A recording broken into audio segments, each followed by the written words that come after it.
अगर आप बिहारी हैं तो यह वीडियो सिर्फ आपके लिए है। दिल थाम के देखिएगा और सुकून से जो हम कहने जा रहे हैं उसे सुनिएगा, समझिएगा और मुनासिब लगे तो सरकारों से पूछिएगा। बिहार में रामविलास पासवान के बेटे को क्या मिला? केंद्र में मंत्री बनाया गया ना। जीतन राम मांझी जी के बेटे को क्या मिला? बिहार सरकार में मंत्री बनाया गया। लालू जी के दो लड़का, क्या मिला? बड़ा वाला डिप्टी सीएम और दूसरा वाला वन मंत्री बन चुका। चले नीतीश कुमार जी को क्या मिला? अरे बहुमत किसी का भी रहा हो, मुख्यमंत्री नीतीश कुमार रहे। सम्राट चौधरी विजय सिन्हा को क्या मिला? ये दोनों भी डिप्टी सीएम बन गए। लेकिन बिहार वालों, आज हमारा सवाल आपसे है कि तुम्हारे बच्चों को क्या मिला? लाठियां? छात्रों पर लाठियां बरस गई हैं। लाठियां? सिर्फ लाठियां? ये कैसा लोकतंत्र है बिहार का जो लाठियों पर लिखा जा रहा है? जेपी की भूमि पर यह कैसा लोकतंत्र है जिसने बिहार के बच्चों की पीठ को पायदान बना दिया है? यह कैसा लोकतंत्र है जहां तुम्हारे बच्चों के सपनों को सांप समझकर पीटा जा रहा है? यह कैसा लोकतंत्र है जहां नौकरी मांगने पर मार मिलती है?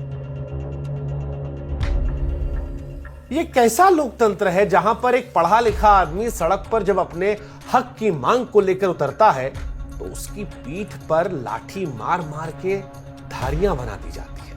बिहार वालों, सवाल हमारा आपसे है कि यह कैसा लोकतंत्र है जहां हाड़ कपाने वाली सर्दी में तुम्हारे बच्चों पर पानी की बौछार कर दी जाती है? यह कैसा लोकतंत्र है बिहार वालों जहां पर एक सरकारी नौकर आता है और कैमरे के सामने तुम्हारे बच्चे के गाल पर जोर से तमाचा जड़ता है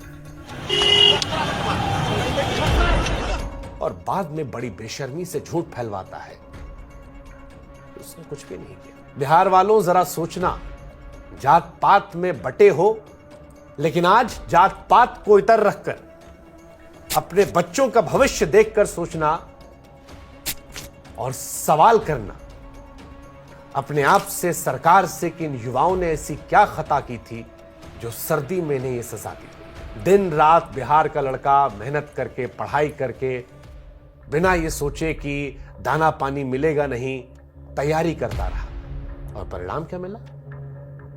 ये लाठी, ये पानी की बौछार, ये बदसलूकी, ये बेइज्जती। पुलिस वाले आए, बदन पर लाठियां बरसाई, सीने से सांसें उखाड़ लेने की हद तक पीटा। जिन सड़कों पर यह लड़का अधिकारी बनकर टहलने की मंशा लेकर पढ़ाई कर रहा था, उसी सड़क पर दौड़ा दौड़ा कर इन बच्चों की चमड़ी को छीन लिया। आपका क्या सोचना है पता नहीं, लेकिन भाई साहब आज हमको माफ कीजिएगा, ये तस्वीरें देखकर हम कहेंगे ये सही नहीं है। और बिहार के सारे नेता लोग से हम कहेंगे कि नेताजी, सियासत क्या है वो आपका काम है, आपे को करना है। बिहार की सियासत तो वैसे भी गजब है। तीसरे नंबर की पार्टी नीतीश कुमार जी कब उधर से मुख्यमंत्री बने रहते हैं। जब आरजेडी सत्ता में थी तब भी नीतीश कुमार थे, बीजेपी है तब वो नीतीश कुमार है, उनकी पांचों उंगली में घी है। लेकिन हमारा लेना देना नीतीश कुमार से नहीं है। हमारा सवाल इन बच्चों को लेकर है, बिहार के लोगों से है, सरकार से है कि सरकार बताए कि इन बच्चों के मुस्तकबिल का क्या करे। सरकार बताए कि इनके मुकद्दर में यह मुकाम आखिर क्यों रचा गया, क्या कसूर था इनका। खैर, जो लोग नहीं जानते हैं कि बिहार में क्या हुआ था, हम बताते हैं। बिहार में इस साल विधानसभा का चुनाव है। मुद्दों को गरमाने के लिए जतन किए जा रहे हैं। राजनीतिक पार्टियां इसमें चूकना नहीं चाहती हैं। बिहार लोक सेवा आयोग, जिसे बीपीएससी कहते हैं, वो भी इसी वजह से निशाने पर है। 18 साल से शासन कर रहे नीतीश कुमार ने इसे अनदेखा करते हुए आयोग को निशाना बनने दिया। 17वीं प्रारंभिक परीक्षा को लेकर परीक्षार्थियों ने आंदोलन की राह पकड़ ली है। उनकी मांग है कि पूरी पीटी परीक्षा जो है रद्द कर दी जाए। बच्चों का यह मांगना है कि एक एग्जाम हो, एक साथ नतीजे आए। अब ये क्यों मांग कर रहे हैं, इसके पीछे भी वजह है। दरअसल पीटी के पेपर लीक होने की अफवाह बापू सेंटर से उड़ी थी। परीक्षार्थियों को पेपर थोड़े अंतराल में 2 बार बांटे गए। कहा गया कि सेंटर पर कुछ पेपर जो थे वो कम पड़ गए, ऐसे में दूसरे केंद्र से पेपर मंगवाने पड़े। लड़का लोग को लगा कि कहीं बेईमानी ना हो जाए। खबर वायरल होती गई।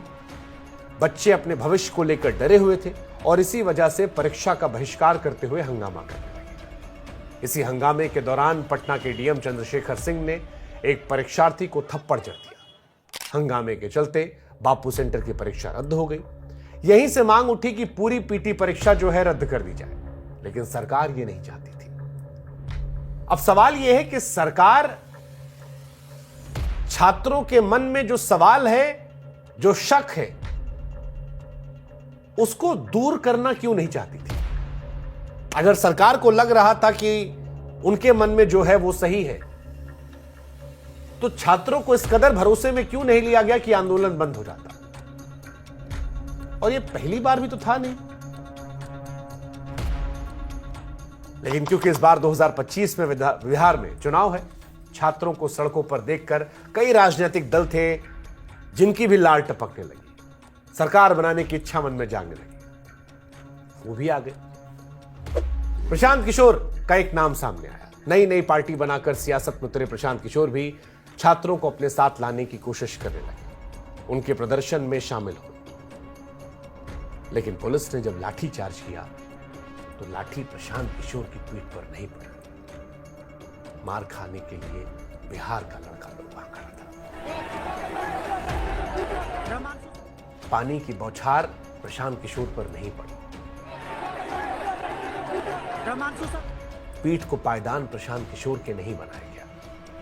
नीतीश कुमार जी का लड़का, लालू जी का लड़का, पासवान जी का लड़का, मांझी जी का लड़का, प्रशांत किशोर या जितना नेता बिहार का है XYZ, किसी के पीठ पर पुलिस ने लाठी मार मार कर धारी नहीं बनाया।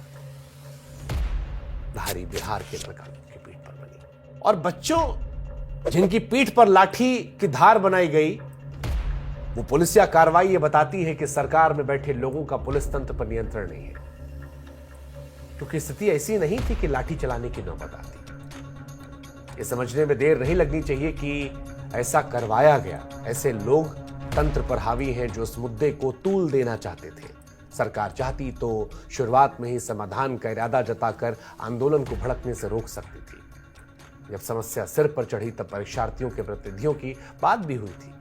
उप मुख्यमंत्री सम्राट चौधरी ने मुख्यमंत्री से बातचीत के बाद बयान दिया कि सरकार जल्द ही समाधान निकालेगी। कहा कि ये मुद्दा बनाओ अभियान का हिस्सा है। एनडीए सरकार आयोग की स्वायत्तता में दखल नहीं देगी, जैसा पिछली सरकारें करती आई हैं। राजनीतिक बयानबाजियों का दौर चला, लेकिन सरकार को भी अपने गिरेबान में कम से कम एक बार तो झांकना चाहिए, और आयोग को भी, क्योंकि बीपीएससी में ये कोई पहला विवाद नहीं है, बल्कि विवादों से बीपीएससी का गहरा नाता रहा है। उदाहरण के तौर पर साल 2023 में प्रारंभिक परीक्षा के पेपर लीक होने का मामला सामने आया था। 56वीं 59वीं परीक्षा में भी गड़बड़ झाले की खबर आई थी। तब घूस लेकर डीएसपी बनने का केस खुला था और मुकदमा भी दर्ज किया गया था। बीजेपी के विधान पार्षद रहे आयोग के सदस्य रामकिशोर सिंह 30 लाख रुपए लेकर नौकरी देने के मामले में घिरे थे। 2017 में लेक्चरर की बहाली में खूब अनियमितता हुई थी। ऐसे अभ्यर्थी भी चुने गए थे जिनके पास निर्धारित पात्रता नहीं थी। यहां तक कि इंटरव्यू नहीं देने वाले भी यहां सेलेक्ट हो गए थे। लिस्ट यही नहीं थमती है, बीपीएससी के साथ जुड़े विवादों की लिस्ट आगे भी है। 2003 हो या 2005, गलत चयन, घोटाले, अनियमितता के मामले लगातार सामने आते रहे। आयोग की पूर्व अध्यक्ष रजिया तबस्सुम सहित 13 अधिकारियों पर आरोप भी तय हुए थे। एक अध्यक्ष राम सिंह को विवादों के चलते पद से हटाया गया था। ऐसा भी हुआ था कि उत्तर पुस्तिकाओं से छेड़छाड़, कंप्यूटर से दस्तावेज मिटाने, पैसों के लेन देन के प्रमाण मिले। साल 1996 में तो इंजीनियरिंग कॉलेजों में एडमिशन का बड़ा घोटाला हुआ था। तब जांच की आंच तत्कालीन विज्ञान मंत्री बृज बिहारी प्रसाद तक पहुंची थी और उस घोटाले में तत्कालीन अध्यक्ष लक्ष्मी रंगत को जेल की हवा भी खानी पड़ी थी। कई विवाद ऐसे हैं जो खुद इन्हीं मुख्यमंत्री नीतीश कुमार जी के कार्यकाल में हुए थे। आसान शब्दों में कहें तो बीपीएससी सरकारी संरक्षण में नौकरी बेचने वाले गिरोह तंत्र के माफिक काम करने के लिए कुख्यात रहा है।